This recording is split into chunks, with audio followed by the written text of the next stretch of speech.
here. Verma, founder of the Best Kept Secrets, coming to you from Dallas, Texas. I've got Kim Wallace here with me with Farmers Insurance Agency, my beautiful Vanna White. I will never get tired of calling you that. Pretty. I did it in the right direction too. Look, it gets confusing because it's separate. It does. I mess up each time. Yeah. She has a child at home. Stick with her today. So if we have any interruptions, please forgive us. But we may have a surprise guest at some point. But we'll just have been rolling with it. This is the kind of thing, that we as small business owners, really are challenged with as well while we have kids and we're trying to run our business. And, our kid wakes up one morning and it doesn't feel well and your whole day turns into a salad toss. And what do you do? And, you roll with it and you bring on guest speakers that are 3. He's 3, Kim. Is that right? 4. Mm-hmm. 4. So yeah. Enough to be opinionated and wonder if he's actually 6. So right. But you did good. You've got the videos and the dinosaurs and the food all in a room. So he should be good for the recording. But this is, it just goes to show that, that there are unique challenges that come with being a small business owner and a parent at the same time. And, though you and I are bringing forward a lot of solutions to help business owners, we cannot solve for this one. Only dinosaurs and video games can solve for this one. Well, I tried to teach him hey, I made a commitment to someone and I made a promise. I'm hey, I still have to help that person out. And I try to teach him about things like that. And then I also threatened him with his video games to be taken away. So there's that.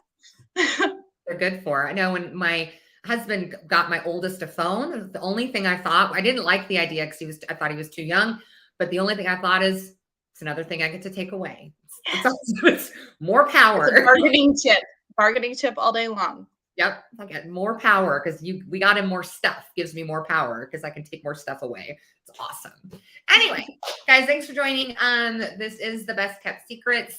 We help small businesses and nonprofit organizations by providing education and solutions that drive top line revenue and bottom line results. For access to all of our tools and resources, you can go to thebestkeptsecret.org. Today, we're actually going to talk about what is advocacy marketing and why you need to care, because it's important and it's innovative and it's forthcoming and it's economical and it's powerful. And we're going to show you all the reasons why. So give me a second to share my screen and we will get started. Okay. Can you guys see my screen? Yes. Yes. Okay. So what is advocacy marketing and why you should care? All right. So we have all heard what is advocacy marketing, right? Because it's not a term we're typically familiar with. We very much know about influencers. We know that, Tiger Woods, wears, logos and, we know Kim Kardashian's an influencer, but those are the big ones. And influencers typically get paid. What a lot of people don't know is that there are multiple levels of influencers. What we're going to talk about today is actually called a nano influencer, where it's people like you and I that have a following on social media of under 1,000. So really, these are people that no one's going to pay us or give us products or whatever it is that they do to compensate people to promote, businesses and people.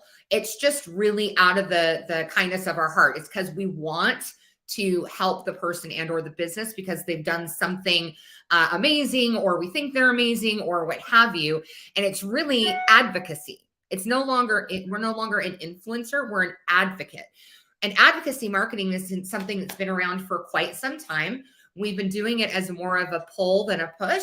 We get out on social media, recommendations on Facebook. Hey, I need a lawyer. Hey, I need a roofer. Does anybody know anybody? And then we get these recommendations. Well, that's what advocacy marketing is. It's basically recommending a person and or a business proactively.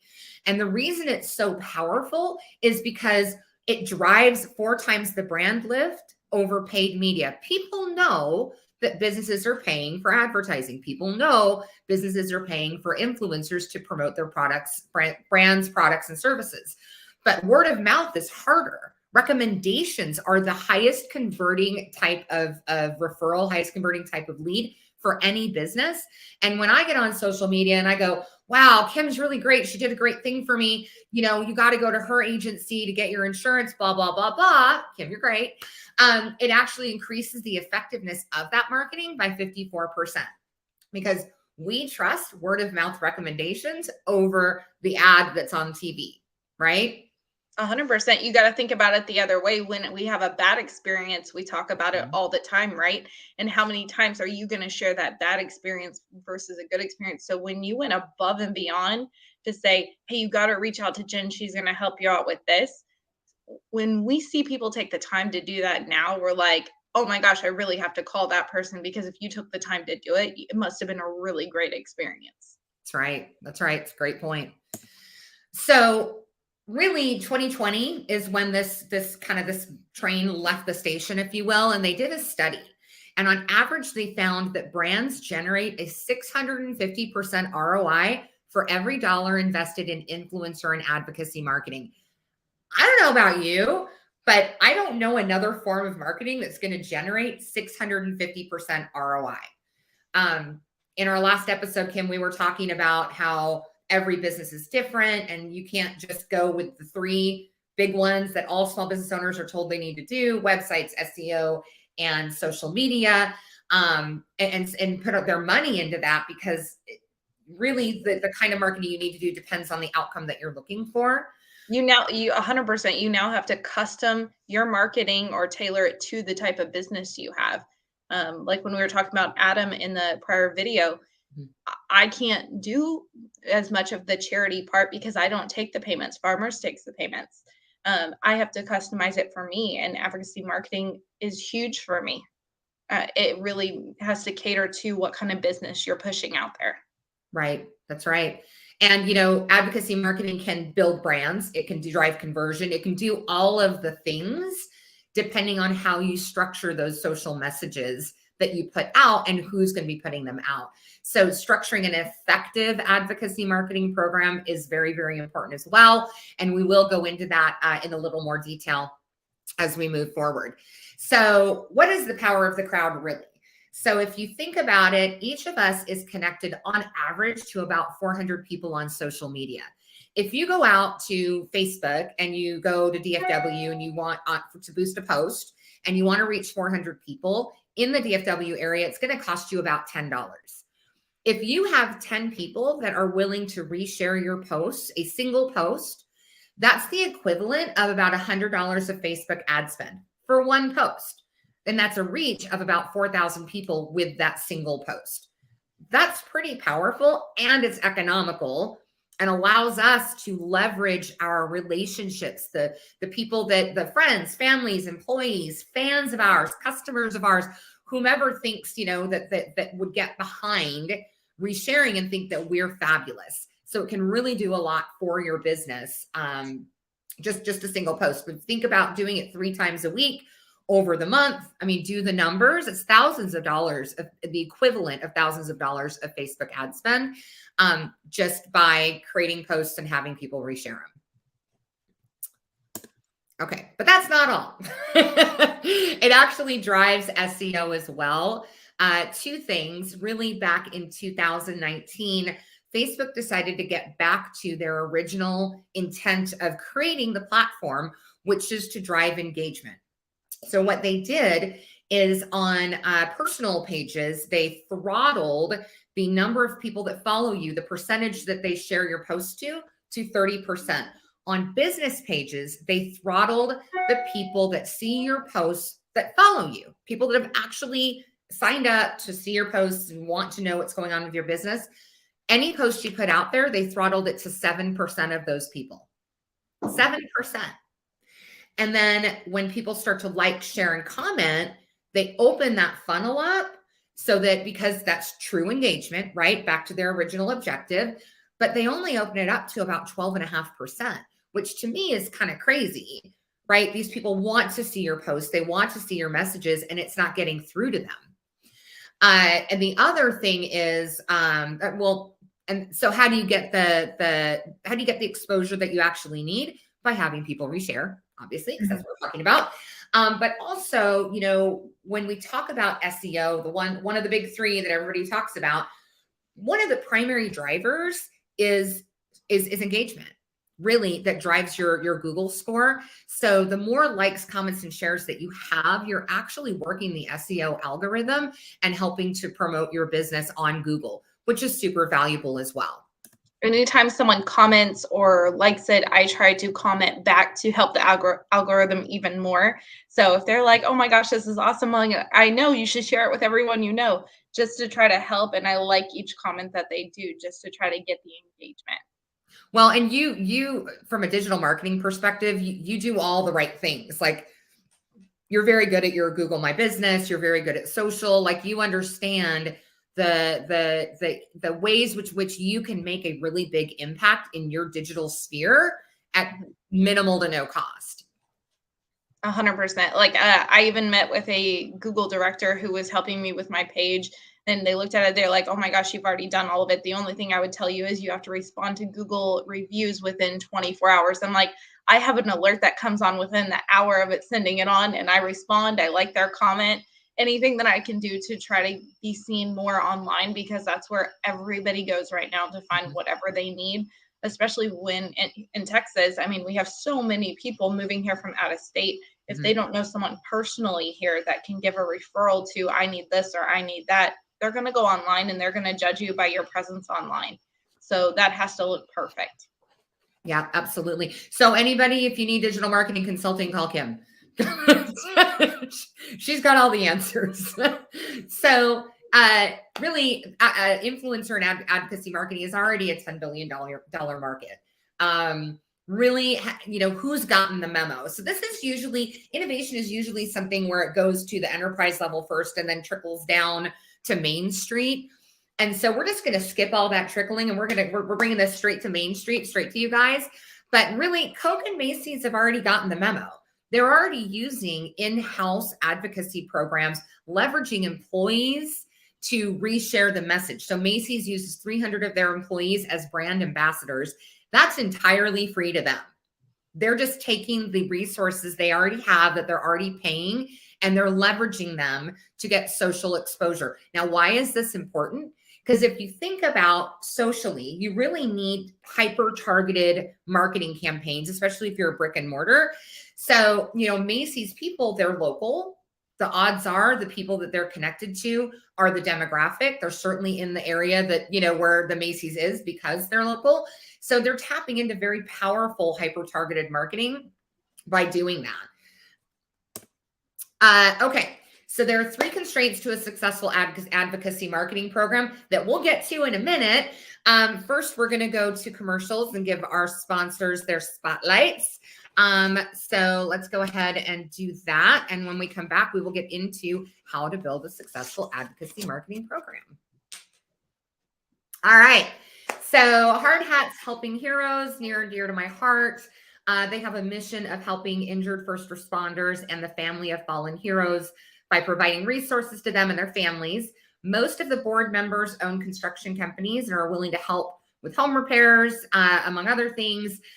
Some of the businesses on the board includes BLC Construction and 5K Diamond Ranch, which are first responder owned general construction companies, as well as Gant Custom Granite and ProStar Garage Door. If you want to get connected with them or you want to help and support their mission at no cost to you, go ahead and go to thebestkeptsecrets.org, click on the I want to help button, and we will get all the dots connected for y'all. All right, Save to Support, near and dear to my heart. This is actually, we are a nonprofit corporation, and it's a tech startup at the same time. But Save to Support provides nonprofits with a mechanism to bring donors value in exchange for their donation dollars, while promoting small businesses and passing discounts on to consumers. When a consumer subscribes to donate monthly on the Save to Support platform, 90% of the donation will be given back to their selected charity. To register as a nonprofit supporting businesses or to subscribe to donate to your favorite cause, go to savetosupport.org, support.save. All right, back to advocacy marketing. Hey, how do we build a successful program? So first, social media to date has been all about what, where, and when. And I don't know why who's the most powerful is on there. It's us. We're the most powerful. But it's not what, where, and when. What do I post? Where do I put it? And when do I put it out there to reach the people that I want to reach, right? Well, now we're going to take it a step further. Now, I want to be really clear that to have a successful advocacy program, you must solve for what, where, and when. So if you're, putting junk out on your Facebook business page, it doesn't matter, people aren't going to share it. And even if they do share it, it's not going to have an impact. So we do need to solve for those things as a small business owner.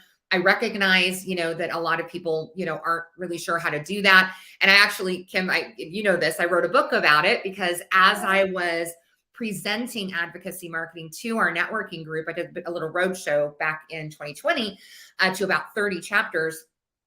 A lot of the one complaint I got more than anything else was, this sounds great, but I don't even know how to do regular social media, let alone, leverage this advocacy marketing thing that you're talking about. So what I did is I went ahead and took that feedback and I wrote a book about, how to solve for what, where, and when, basically how to leverage, hashtags, like all the things. So if you go to, thebestkeptsecrets.org. It's out there. It's free. Download a copy.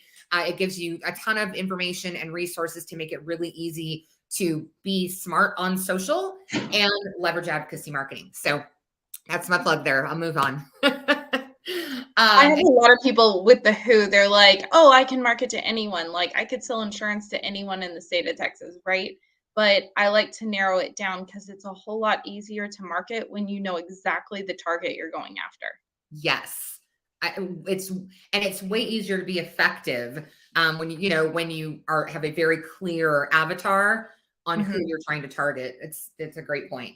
All right. So the additional 3 constraints you're going to have to solve for after what, where, and when is who. Who are you going to have reshare your messages? And this, for some businesses, this is easier than others. There's some use cases that are, just low-hanging fruit, like causes. We were talking about cause-based marketing in the last episode. Well, everyone, if you have a cause that's on your heart and you love puppies and a shelter says, hey, thanks for donating to our shelter, would you be willing to reshare messages for us, in the fundraising campaign or whatever they're doing? I don't, very few people are gonna be like, yeah, no, I don't think so. That's just not my jam, right? Of course they're going to reshare and they're going to be proud to reshare because that's a cause that's really on their heart. Another great use case is our networking groups. A chapter, we already advocate for each other out in the world. Now with advocacy marketing, we can advocate for each other online as well. Just a very natural, organic who. Restaurants, your employees want people to come in and spend money. They want tips. They want it to be a good night. They're a very organic who. It may be a little harder maybe for insurance companies, Kim. I don't know, like how would you find your who? So for me, the people who want to share are people who are wanting to do business with me. I have people who hit me up all the time who want me to use them as a referral source, whether it's a contractor, a roofer, or a window person, because they're calling me first. So it's easy for me to send out referrals for things like that. People call me on their worst day when something needs to be fixed and it needs to be fixed quickly. So when I post something, there's plenty of contractors or automotive places that would want to share what I post because they want to support me in turn because they want me to support them, right? And when I go to the networking groups, I go to networking all the time. I do 2 groups a week. And the whole reason you go into that room, it's not to sell the people in the room, it's to have 15 20 plus marketers that all want to sing your name from the rooftops and say, hey, you got to use this person. Well, you have to have that same concept online, right? So that's where this really comes into play of making sure you're going to post something that they're going to want to share, right? The worst thing I see is someone does something super generic online and then they say, oh, no one liked my post. And I'm like, would you like it if you came across it and someone else posted it? Yeah. I always try to start there of think about what you're posting and who it's going to go. Would you like, comment, or post on it? Because birds of a feather flock together. If you don't like it and you wouldn't share it, other than it's because it's your business, don't post it. Yeah. That's right. Well, and you make a great point. Social media is just that. It's social. So whatever you're putting out there, the content has to be engaging and something Yes. people would want to share. So always look at it through a lens of, to your point, would I share this if it came into my social media? Would I want this on my personal profile? And because social media is social. And if you treat it in a non-engaging way, then you're not going to get engagement. It's just the reality of Exactly. it, right? So some other ways to find who's, and it goes through, I go through all this in the book that's free on the website. So go there. But the other ways to find who's are, things like give people a % off, give customers a % off. If you're a med spa, and you have your customers be like, hey, reshare 5 messages this month to get 10% off in the month of March or whatever, your offer is. And what's important here is being able to track who shared what, which we'll get to in the next episode. There's a platform that handles all of that for you. But there are so many different ways to incent people to want to share your messages. You just have to figure out what's in it for them and tap into that.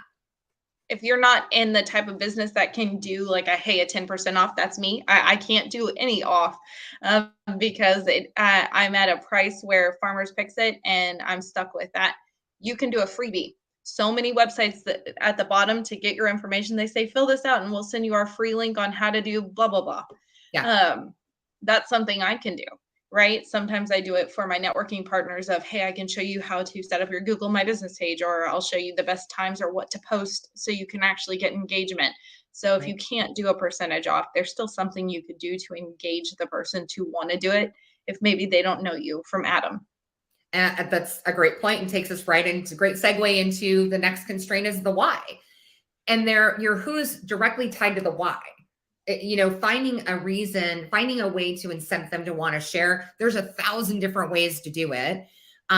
It's again, we talked about earlier about not every marketing program, not every business needs to market the same way. Not every business is going to have the same value proposition, right?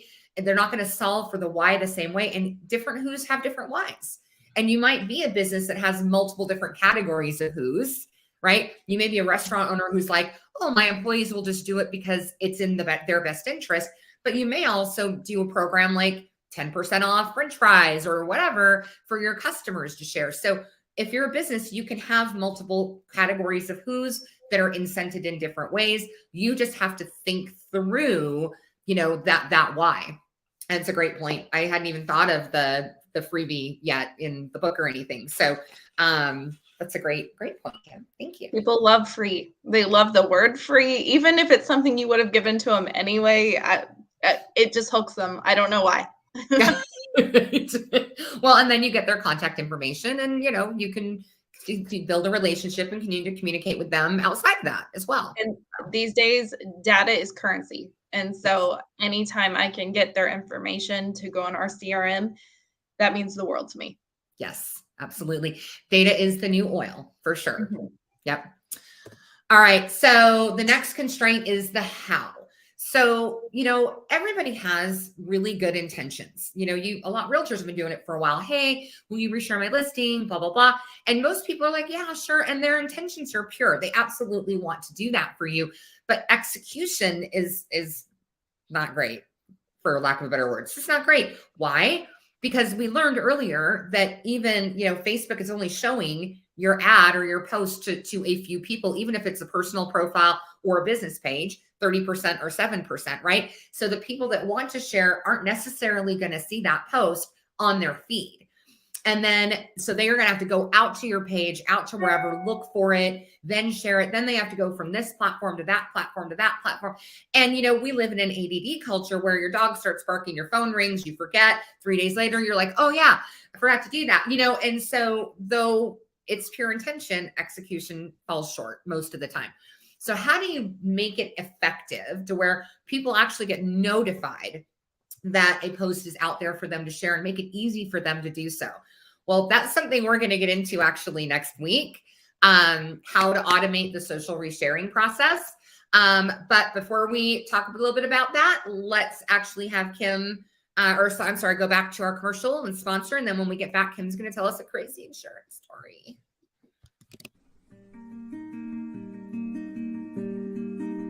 My name's Kim Wallace, and I've been in insurance for over 12 years. I started out as a staff member in an agency helping service customers, and I absolutely loved it. Knowing that I could help people even on their worst day just to make it a little bit better was rewarding for me.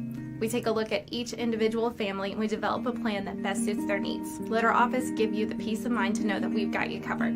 You can call or text our office at 469-604-4484 for a free quote or a policy review. Or you can check us out on Facebook at Insure Frisco.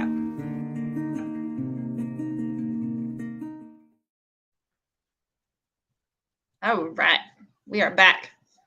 All right, so the best claims, in my opinion, are ones that involve animals. So there's one that I put in my presentation. It wasn't with my agency, but farmers actually made a commercial about it.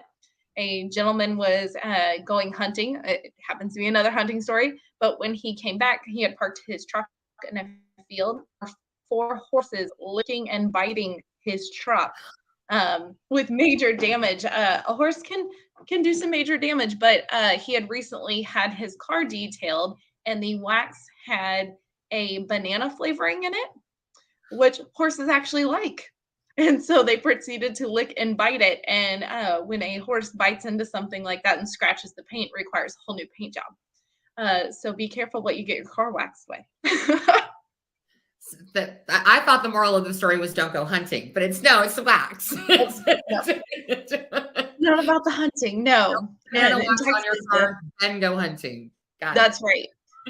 It's crazy how often we get stories where an animal is involved. We had one lady who, as disgusting as it sounds, she kept saying she smelled a horrible scent in her vehicle. There was a mouse living in her back seat, and she didn't know until she was driving down the highway, and it came right up her seatbelt. I would take out everybody on the road next to me. So I'm gonna say it in this episode so that I don't have to say it in the next one. So the gentleman that we're gonna have on as a guest in our next episode is, he's a Texan, 6'4", redneck, truck driving, gunslinging, tech. They call him the high tech redneck. That's his name in the tech circles, and he is terrified of spiders. Totally terrible. So it's so funny. He's driving down the road in his truck, and he and I are on the phone. He starts screaming like a girl in the middle of the conversation, and you hear this. And I can't say, we're not FaceTiming. I can't see anything, and I stopped and I said, "Is it a spider?" He's like, "Yes, it's a spider." He just totally goes crazy. I'm like, "Okay, got it." It's so funny. Anyway, thank you for your crazy insurance story. It's always a pleasure. So up next, we are going to talk about the next episode, how to automate the resharing process. There's a platform that was launched on January 1st called CrowdShare, and it basically allows people to reshare social posts for your business from their phone on their app with just a few clicks. So we're going to bring him on, talk a little bit more about, where the story came from, how he envisioned it. He's been working on it since about 2016. It's going to be super duper interesting. And then he's going to give a demo of the platform. And if you're interested in demos, just go out to, we'll talk about that next week. But if you want to learn more about advocacy marketing, how to have a strong social presence, again, go to thebestkeptsecrets.org and go into the social page, and there's that book you can download for free. So Kim, is there anything else you want to share with the group today? See, you did have a freebie that you had to talk about. You just didn't realize. I think marketing is so important. If you ever need help, whether it's me, Jen, definitely reach out. And again, I'm Kim Wallace. I own a local insurance agency. I help people out with their auto, home, life, and business insurance needs. So if you're a small business owner, we can help you out with that too. Well, and Kim is amazing. We talk about our networking group a lot, and we hear a lot of our folks do insurance through her.